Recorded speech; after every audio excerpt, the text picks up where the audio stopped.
ତମେ ଫେରେ ଅଶୋକ ଦାସ ଜୋଇଁ ତମେ ଏତେ ତଳକୁ ଯିବା ଦରକାର ନାହିଁ। କର୍ମଚାରୀଙ୍କ ପାଖେ ଏମିତି ହବା ଉଚିତ।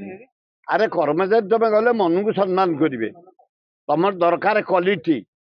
ତମେ କଣ କର୍ମଚାରୀଙ୍କୁ ଯିବ ବାଡ଼େଇବା ପାଇଁ ଧମକେଇବା ପାଇଁ? ଆମେ ଆଜି ପର୍ଯ୍ୟନ୍ତ ଚିଫ୍ ସେକ୍ରେଟାରୀ ଆରମ୍ଭ କରି ତଳେ ଗଲେ ସେ କର୍ସି ଦେଖାନ୍ତି ଆମକୁ, ସମ୍ମାନ ଦିଅନ୍ତି, ଆମେ ତାଙ୍କୁ କର୍ସି ଦେଉ। ଇଏ ଯେତେ ଚିଫ୍ ସେକ୍ରେଟାରୀ ଇଏ ଭଦ୍ର ମହିଳା ମଧ୍ୟ, ଇଏ ଭଦ୍ର ଚିଫ୍ ସେକ୍ରେଟାରୀ ଅଛି ଭଦ୍ର ମହିଳା।